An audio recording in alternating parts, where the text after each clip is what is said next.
भविष्य और अच्छे स्वास्थ्य की ईश्वर से कामना करता हूँ। मुझे आशा है कि आप कुशल होंगे और अपने अभियान में जुटे होंगे।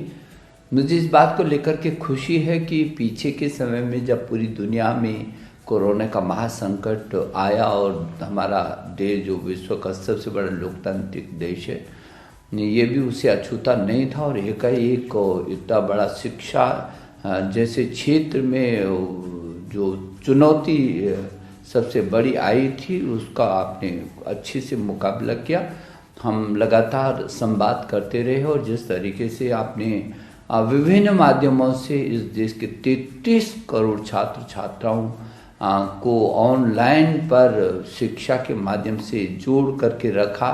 और उनका वर्ष भी आपने बर्बाद नहीं होने दिया और अध्यापक और अभिभावक के बीच बेहतर समन्वय बना करके बच्चे को अवसाद में जाने से रोका और उसके समय को भी बर्बाद नहीं होने दिया। मैं समझता हूँ आपने निश्चित रूप में एक अहम और योद्धा की भूमिका को निभाया है ऐसे विषम और विपरीत परिस्थितियों में। हमारे देश के प्रधानमंत्री जी बार बार इस बात को कहते हैं कि जब कठिनाई ज़्यादा होती है, विषम परिस्थितियाँ रहती हैं और यदि उस विपरीत परिस्थितियों में चुनौतियों में काम करने का हौसला रहता है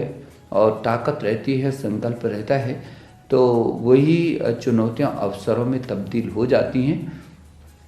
और ऐसा आपने करके दिखाया है। मैं आपका अभिनंदन करना चाहता हूँ और मुझे इस बात को लेकर के गौरव भी है और खुशी भी है। मैं गर्वान्वित होता हूँ कि आपने निश्चित रूप में हर क्षेत्र में बहुत अच्छे तरीके से पहल की। जब मैं पूरे देश भर से सूचनाएं एकत्रित करता हूँ, हर प्रदेश को कहाँ पर क्या हो रहा है, तो आप लोग यहाँ तक कि पढ़ाने के लिए अपनी मोटरसाइकिल से, अपनी गाड़ियों से, अपने संसाधनों से दूर दूरस्थ क्षेत्रों तक गए हैं, ग्रामीण क्षेत्रों तक अपने पाठ्यक्रम को तैयार करके रिकॉर्डेड करके बच्चों तक पहुंचाना, चाहे दीक्षा पोर्टल हो, स्वयं प्रभाव हो, ई पाठशाला हो, विभिन्न माध्यमों से आपने जिस तरीके से काम किया है, निश्चित रूप में देश को आप पर गर्व महसूस होगा और होता है। हम लगातार संवाद कर रहे हैं और नई शिक्षा नीति में भी जिस तरीके से आप लोगों ने लगातार संवाद किया और आज भारत की NEP 2020 पूरे विश्व के लिए एक उत्सुकता और उत्सव का विषय बनी हुई है, जहां पूरे देश और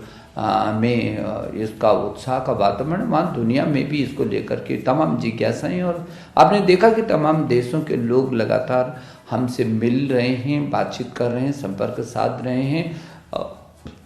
कई देशों के शिक्षा मंत्री, कई देशों के विदेश मंत्री लगातार और कई देशों के प्रधानमंत्री ये चाहते हैं कि हम नई शिक्षा नीति 2020 जो हिंदुस्तान में आई है, बड़े रिफॉर्म के साथ आई है, उसको वो अपने देश में भी लागू करना चाहते हैं। इसमें भी आपकी कम महत्व भूमिका नहीं रही है और अब पीछे के समय में मैं छात्रों के साथ बातचीत की थी, उनकी परीक्षाएं, प्रतियोगी परीक्षाएं, क्या उनके मन में चल रहा है, क्या सुझाव हैं उनके, और व्यापक विचार विमर्श उनके जो सुझाव आए और फिर उसके बाद संवाद भी मैंने उनसे बनाया और बहुत सारे उनके अच्छे सुझाव भी आए। उन सुझावों पर किस सीमा तक क्या हो सकता है उस पर हमने कोशिश भी की है करने की। मैं आपसे अनुरोध करना चाहता हूं कि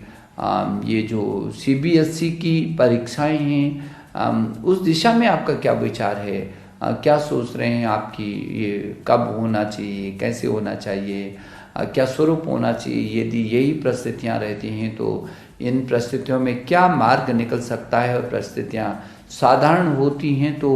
सामान्य परिस्थितियों में हमको क्या करना चाहिए, आपका क्या मन है, आप प्रतियोगी परीक्षाओं के बारे में क्या विचार रखते हैं। तो मुझे भरोसा है कि आप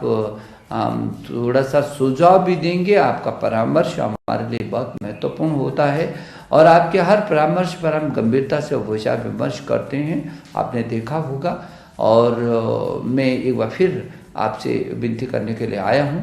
कि आप मुझे सुझाव भेजिए मेरे ट्विटर पर, फेसबुक पर, आप आपके सुझाव और इस बीच आपका क्या अनुभव आया है उसको भी आप थोड़ा सा मुझे आप भेजेंगे तो मुझे खुशी होगी। हम लोगों में भी आपकी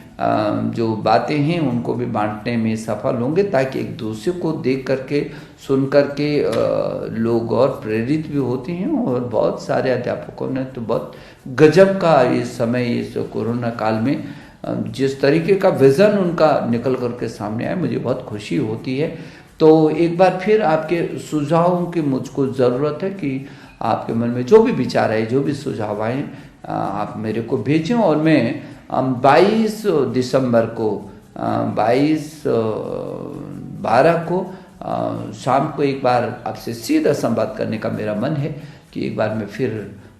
22/12/2020 को आपसे सीधा संवाद करूं। और उससे पहले आपके कुछ सुझाव आ जाएं, कुछ विचार आ जाएं, तो फिर उनको मैं देख भी लूँगा। और जिस दिन हम आपसे सीधा संवाद कर रहे हैं 22 दिसंबर को, उस दिन फिर कुछ बातों को हम आपस में चर्चा भी कर लेंगे और कुछ ठोस निर्णयों तक पहुंचने की कोशिश करेंगे। एक बार फिर मैं आपके सुखद भविष्य की ईश्वर से प्रार्थना करता हूं। और मुझे भरोसा है कि आपकी लीडरशिप में जो हमारी ये नई शिक्षा नीति है, आप वो क्रियान्वित होगी और भारत फिर विश्व का एक ज्ञान का महाशक्ति के रूप में उभर करके भारत आएगा, ऐसा मेरा भरोसा। मैं एक बार फिर आपका अभिनंदन करता हूँ। धन्यवाद।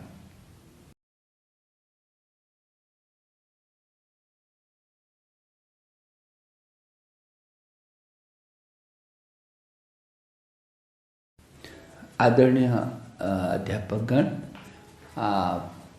मैं आपको सबसे पहले तो आपके स्वास्थ्य के लिए, आपके तो देखिए, मंत्री जी ने कल